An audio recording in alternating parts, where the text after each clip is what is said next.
Oh, can't you tell by the way I run every time? Joining us now is a woman who says there is a critical need to change the thinking and approach to innovation in Canada.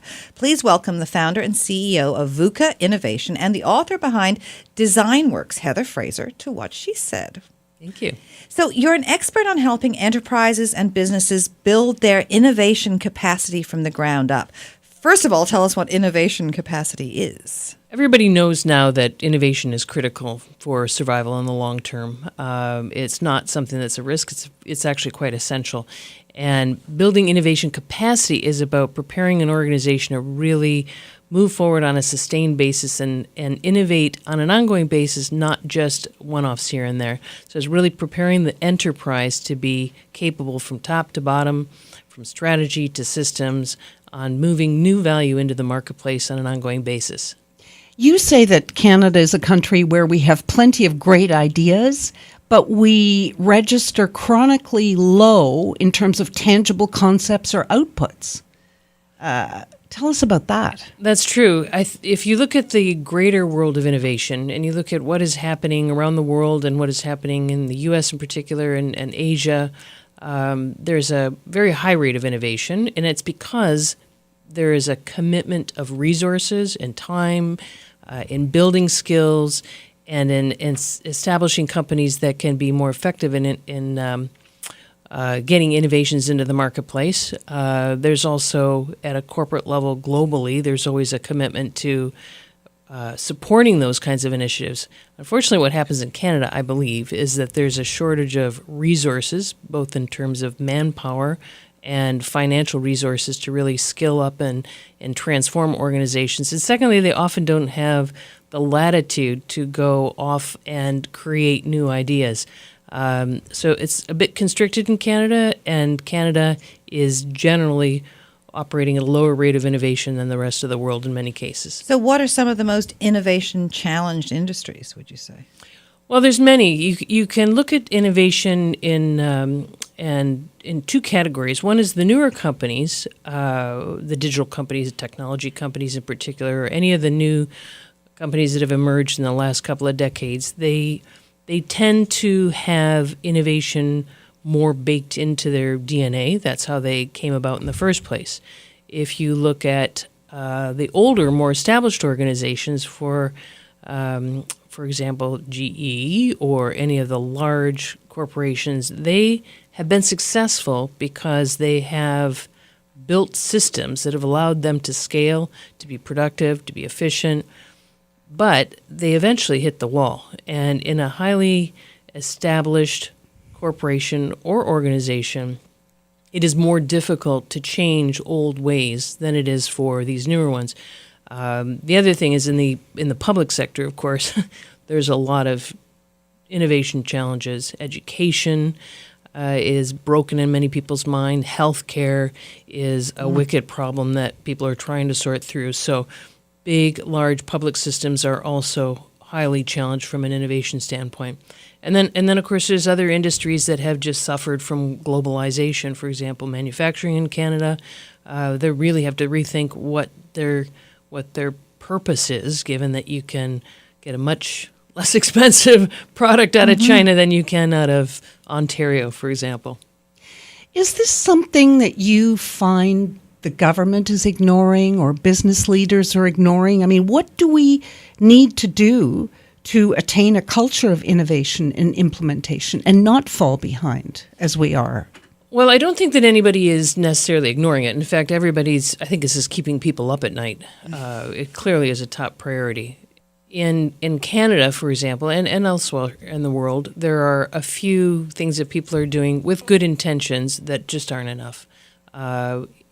There's maybe a few ways that people can approach innovation and how to step that up. One is to outsource it. So we can't figure it out, so we'll give it to somebody else on the outside. Well, that's not a good idea because A, it's going to cost you millions of dollars, and B, it's probably not going to plug back into your operations. This bigger idea arrives on your doorstep, and then you don't know what to do with it.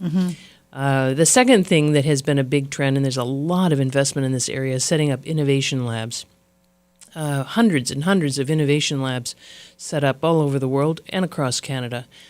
The problem with those is they're often disconnected from the rest of the organization. People often say, "I don't know what really happens in that lab. What are those people doing over there?"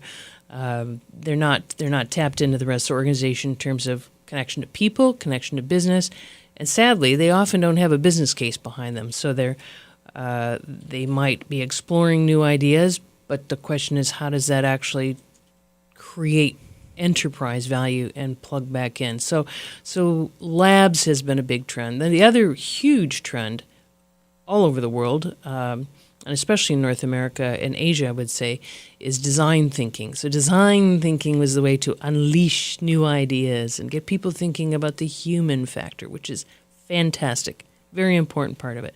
Problem with that is many organizations just think the answer is to send people to a boot camp. So let's send them to a 3-day boot camp, get them to do a little prototyping and listening to consumer stories. And then at the end of it, they're in such a generative mode. They got hundreds and hundreds of ideas and piles of sticky notes everywhere. But again, they don't plug back into the business. So between labs and design thinking, I think they were all good experiments, but they really aren't connecting back to what the business needs to do. So there's a number of things you need to do in order to make those things work. And it's not that people aren't taking it seriously.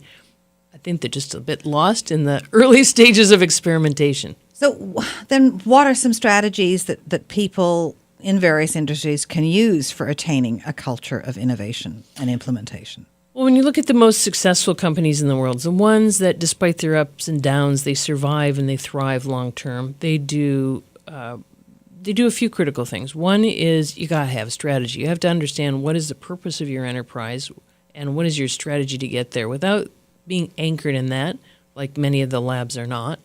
You can go off in tangents. So you need a strategy. The second thing is you got to work across disciplines and functions within an organization. Oftentimes, people are in their department coming up with ideas, and you really can't deliver an idea unless you work across functions. You need to have manufacturing or technology and HR and marketing and all of the different groups that are within a company. You need to have them working together because they'll come up with better solutions, but they'll also be more ready to activate them and actually put them into action.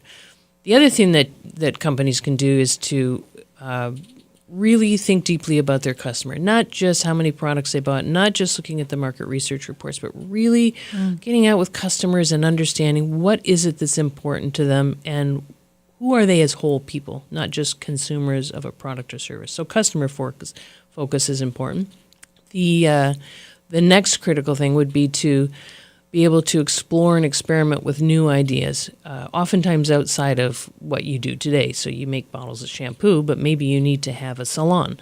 And thinking out of that kind of narrow focus on the doable tasks and thinking more broadly about what is going to really delight your consumer. And all of those things all start to change the behaviors of an organization, the way they interact with each other, the way they get their work done. But the last and most important thing that every organization has to do is to stop and think about what is it that we do now and what are these ingrained processes and structures that we have in place that are holding us back. If you have an idea that's outside of your current set, take the bottle of shampoo and the salon, it's never going to fit into your go-to-market system. You have to stop and think about the way you do work, and is it the right way to do work? Will that help or will that hinder new ideas in getting out? So your book, Design Works, How to Tackle Your Toughest Innovation Challenges Through Business Design, is out now. So where can people find you online to learn more about this and get the book? So Amazon, any of the books. If you just Google Design Works, How to Tackle Your Toughest Innovation Challenges, you'll find it. I'm also working on a second edition right now because that was based on 7 years of research and work and practice at the Rotman School of Management, and that was 5 years ago. Since then, I've become more passionate about these other things that can't be ignored, like the systems, the strategy, and all the other parts that need to come together, and the very critical role of being inclusive in the innovation process and really driving this throughout the whole organization. So as a result of that, I am now about to publish the second edition. I thought the world Great. doesn't need another new book. What they need is a step up from the last one. So this will be a more robust version of the first book that looks at the analytics and implications of strategy and enterprise engagement, to really think about how do you look at the whole enterprise and transition it, because that is not an easy task for a large established company. All right. And it's VUCA, VUKA, Innovation is the Yes. website, .com? Yes. Okay. Heather Fraser, thank you very much for joining us this evening. Thank you. This is What She Said. Stay with us.